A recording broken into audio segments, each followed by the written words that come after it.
C'è un luogo ai piedi del Grappa dove il tempo rallenta e l'aria racconta. Qui fede, natura e memoria si stringono la mano. Benvenuti a Pieve del Grappa, tra gallerie scolpite, santuari sospesi e anime tenaci.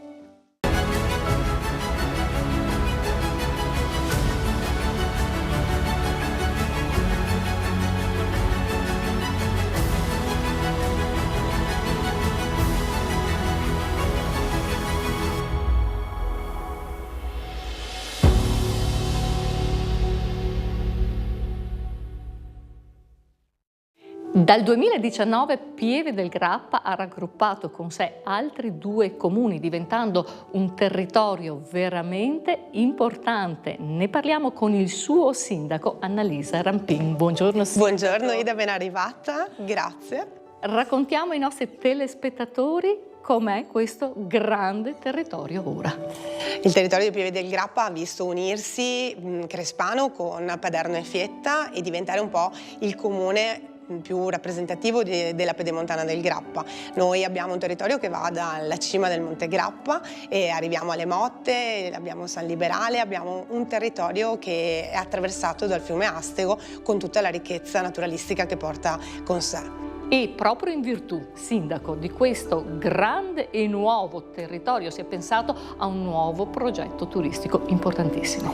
Sì, ci siamo resi conto, dati anche la grande frequenza dei turisti, che questo territorio è tra quelli più gettonati dopo Asolo e Borso, quindi anche come flusso turistico noi siamo il terzo comune di questo territorio, quindi volevamo presentarci come un territorio preparato, organizzato. Abbiamo tantissimi posti letto sia in hotel ma anche in bed and breakfast o alloggi turistici, quindi dovevamo dare del materiale anche cartaceo, non solo appunto informatico, per far conoscere tutte quelle che sono le vie turistiche secondarie che oggi magari non sono conosciute anche ai più.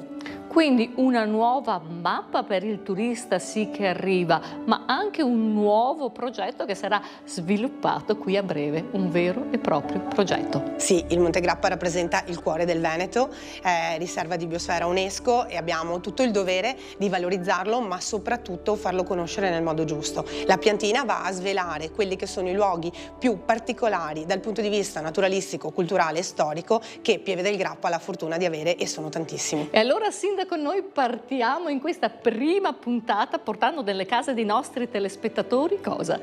Portate la bellezza di Pieve del Grappa, il cuore appunto del Veneto che è rappresentato da una montagna sacra alla patria con una meta giubilare quest'anno, perché il Sacello della Madonnina del Grappa e il Santuario della Madonna del Covolo sono mete giubilari, quindi un territorio che è riconosciuto non solo in Veneto ma anche al di fuori del Veneto come un territorio di riferimento. E allora partiamo subito così con la religiosità ma anche con il territorio e nonché non può mancare la grande storia. Grazie sindaco. Grazie Ida, buon viaggio.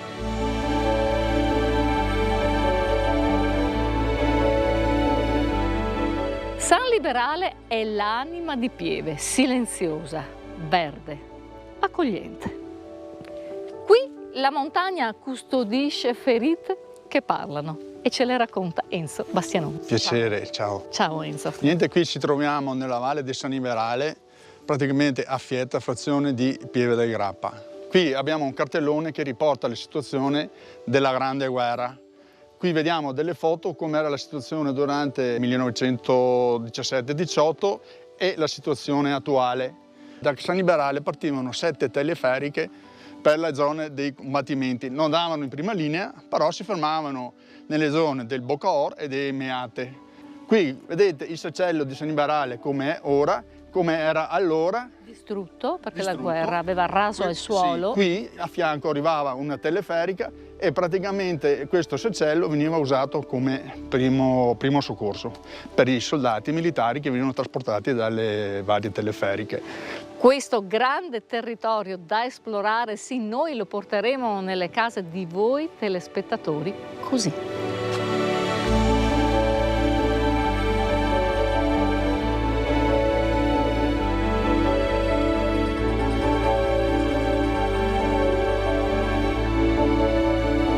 Penso qui in tempo di guerra scoppiavano le bombe a gas, quindi per ripararsi loro entravano in questa galleria e si chiudevano attraverso una doppia porta. Doppia porta, esatto. E qui qua vediamo una delle entrate e poi c'è l'uscita dall'altra parte, e le due entrate e uscite erano giusto perché se si rimaneva coperta una, rimaneva almeno aperta si l'altra. poteva Esatto, uscire dall'altra. esatto. Beh, andiamo dentro. Questa è una bella curiosità da raccontare. Noi vediamo queste rocce che sono bagnatissime, sono piene di acqua, eppure in Grappa su mancava l'acqua. Mancava l'acqua perché il Grappa è di natura carsica, perciò l'acqua trafila nella roccia. Non c'era acqua in Grappa. Perché scendeva giù. Scendeva a valle. Quindi la prima acqua era usata per le mitragliatrici e poi? Poi c'erano gli animali da tiro, da traino, poi il mangiare. Sì. E poi da bere, e poi per lavarsi non rimaneva più nulla. Ecco, vedete l'acqua che scende? Enzo, e allora questo è uno dei tanti sentieri che parte dalla Valle San Liberale. Sì, i sentieri che partono da San Liberale all'inizio sono tutti bei larghi, come vediamo questi qua sono sentieri che sono stati ancora costruiti durante il periodo della Grande Guerra. E mi facevi notare proprio Ecco, prima. Qui vedete questi sassi che sono consumati. Consumati prima della Grande Guerra e poi dalla gente del paese che qui veniva a lavorare. I nostri sentieri abbiamo visto che partono belli, larghi, per poi finire a questi piccoli trodi che vanno su per la montagna. Non solo sentieri, ma anche vere e proprie ferrate. Quante ce ne sono qui a Pieve del Grappa e cosa sono le ferrate? Allora, a Pieve del Grappa, qua da San Liberale, partono due ferrate, una alla Carlo Guzella e una al Sas Brosai, però solo per escursionisti attrezzati. Poi abbiamo i tre sentieri principali, il 151, il 153 e il 155, che portano su verso i sentieri del Bocaor, verso Emeate e verso l'Archeson. Ma noi questi sentieri questa volta non li raggiungiamo a piedi, ma in bicicletta.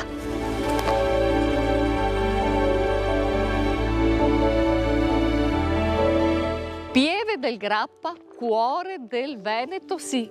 Questa è la piantina dove si possono trovare tutti quanti i nostri sentieri a piedi, ma anche in bicicletta e mountain bike. Ciao! Eccoli qua, ciao! Ma quanto bello è! Qui è un paradiso per la bicicletta. È un paradiso per la sì, bicicletta. perché- Che tipo di percorsi ci sono qui in queste valli? Adatti a tutti, alle famiglie, solo ai giovani, agli sportivi, ai meno sportivi? Raccontiamolo. Diciamo che questo è un territorio che si offre per più svariate tipologie di biciclette, perché abbiamo i percorsi un attimino più impegnativi per il mountain bike, abbiamo i percorsi magari un po' più tranquilli che stanno più alla base, che loro magari può essere più per la gravel, ok? Abbiamo dei sentieri anche tipo sentieri Zellini che si può fare con la city bike o con una trekking bike. Diciamo che abbiamo una serie di percorsi adatti a qualsiasi tipologia. Nella nostra mappa sono segnati anche i punti di interesse, tanti sono come i sacelli, le gallerie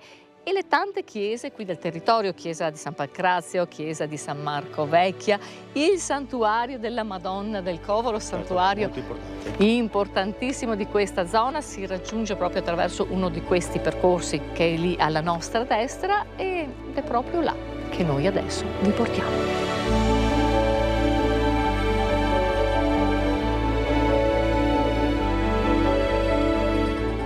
Il Covolo è una parte d'anima. Non è solo un luogo di culto, ma è un legame con le radici profonde di questa terra.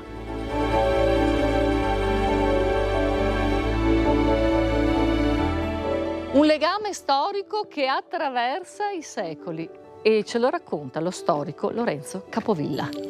Buonasera, professore. Buonasera. Buonasera. Cosa succede qua nel XII secolo? Qui c'era soltanto un prato pascolo che rifluiva in una valle e pascolava, secondo la tradizione, una pastorella sordomuta col suo gregge. A un certo punto le appare la Madonna, una signora bianco vestita, e le dice: vai, scende nel paese, chiama i maggiorenti crespanesi e convincili a costruirmi un sacello, una piccola chiesetta, proprio qui. La posizione qui era difficile, dove poter arroccare questa Impossibile, chiesa. era impossibile, perché c'erano dei roccioni che poi erano friabili e si protendevano e chiadevano in valle, quindi avrebbero travolto qualsiasi costruzione. In più era un covolo molto piccolo, molto stretto, impossibile. Per questo viene chiamata la Madonna. La Madonna del Covolo. Del Covolo. Quindi le persone decidono cosa? Di costruire la chiesina un po' più a valle, in un terreno un po' più agevole, ma succede una cosa imprevista. Imprevista. Di giorno lo costruivano e di notte cadeva. Dai una, dai due, dai tre volte, a un certo punto si sono resi conto che la Madonna non accettava la soluzione che loro avevano prescelto e quindi rifluirono quassù e con molta pazienza e con molta determinazione riuscirono a realizzare, a bonificare il territorio e realizzare una piccola chiesa. Costruiscono il Tempio, poi passano tanti anni, Passano secoli. E c'è bisogno di riprenderlo in mano, di ricostruirlo, di rinnovarlo. E qui entra in campo una figura importantissima. Ed è Antonio Canova, che ha la madre, che è crespanese, e consegna ai suoi familiari un nuovo progetto di ampliamento della parte, soprattutto della parte anteriore. Mette a dimora 8 colonne ioniche che formano un atrio e poi una cupola interna a cassettoni. Il modello è il Pantheon di Roma. Questa chiesuola doveva essere anche un modello per il tempio che poi lui andrà a costruire a Possagno, nel suo paese natale. Tanti, professore, sono i prodigi che richiamano tanta gente in questo santuario che, ricordiamo, quest'anno è santuario giubilare. A un certo punto succede ancora qualcosa di straordinario. Cosa? Sì, nel 1845 c'è un crollo di tutta la parte posteriore che finisce nella valle. Finisce nella valle anche la statua della Madonna del Bambino, però si salva. Quindi la chiesa finisce nella valle, tutta la parte posteriore, oltre alla statua della Madonna, ma la statua della Madonna in maniera miracolosa si salva. Ecco perché dopo anni e anni ancora tanta gente viene qui a pregare. È un'eredità che l'amministrazione si impegna a proteggere, a valorizzare ogni giorno.